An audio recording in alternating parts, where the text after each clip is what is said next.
അവിടെ നെഞ്ചത്തടിയും നിലവിളിയും കണ്ട് നമ്മൾ അങ്ങനെ അങ്ങ് പേടിക്കേണ്ട കാര്യമൊന്നുമില്ല മുതലാളി. ഞാൻ സർവീസിൽ ഉണ്ടായിരുന്ന കാലത്ത് 2 തവണ ഇമ്മോറൽ ട്രാഫിക്കിന് എന്റെ മുമ്പിൽ വന്ന കേസാ അത്.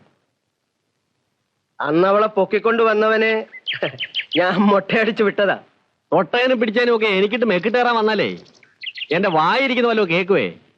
താനിന്ന് സർവീസിലില്ല, അത് ഓർമ്മ വേണം. ഒന്ന് നിർത്തണോ? മനുഷ്യൻ ഇവിടെ അകവാള് വെട്ടി നിൽക്കുമ്പോഴാ എന്റെയൊക്കെ അവന്റെ പെണ്ണും പിള്ളേക്ക് ഇത്തിരി കാശോ വല്ലതും കൊടുത്ത് ഒതുക്കാം, ഇല്ലയോ? അവൾ ഒതുങ്ങിയില്ലെങ്കിലോ?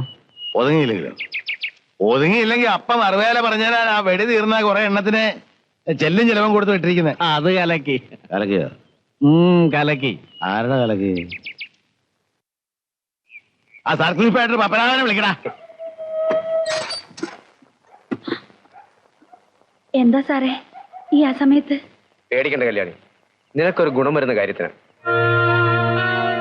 അത്താഴമൊക്കെ കഴിഞ്ഞ് പിള്ളേര് കിടന്നോ? അല്ല, സാറ് വന്ന കാര്യം പറഞ്ഞില്ല. അത് കള. ഞാൻ പറയാതെ തന്നെ നീ അത് ഊഹിച്ചു കാണും. പോയവര് പോയടി.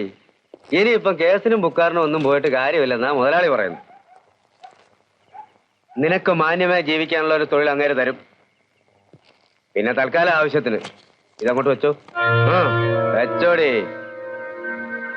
പിന്നൊരു കാര്യം, ഈ കാശ് വാങ്ങിച്ച് ഞണ്ണിട്ടേ കണ്ട തുക്കട രാഷ്ട്രീയക്കാരുടെ കൂടെ സിന്ദാബാദ് വിളിക്കാൻ നിന്ന പപ്പനാവൻ സാറിന്റെ ഈ സ്നേഹമൊക്കെ അങ്ങ് പോകും. ഓഹോ. അല്ല, ഇതാര് വിശ്വനാഥനോ? സാറെന്താ ഇവിടെ? ഞാനും എന്റെ ആൾക്കാരും ഒക്കെ 2 ദിവസമായിട്ട് ഈ പരിസരത്തൊക്കെ തന്നെ ഉണ്ട്. ആണും തൂണില്ലാത്ത വീടല്ലേ? അതെ അതെ അതെ. ഈ ഏരിയയില് ചില കൂതറ കോളേജ് പിള്ളേരുണ്ട്. കേപ്പോരും കേൾവിയില്ലാത്ത വീടുകൾ അവന്മാരുടെ നോട്ടം. അവന്മാരെ ഞാൻ പൊക്കുന്നുണ്ട്. അതായിക്കോ. പക്ഷേ ഞാൻ കറങ്ങുന്നത് അതിനല്ല. കല്യാണിയുടെ ആമ്പറന്നോനെ ആരാണ്ട് കൊന്നതാണെന്നുള്ളത് ഉറപ്പ്. കൊന്നവരൊട്ടും പ്രതീക്ഷിക്കാത്ത രീതിയിലാ ശവം പൊങ്ങിയത്.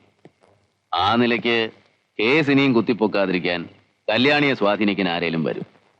അങ്ങനെ വരുന്നവന്മാരെ പിടിക്കുക, മർമ്മം നോക്കി 2 പൂജക, സത്യം പറയിക്കുക.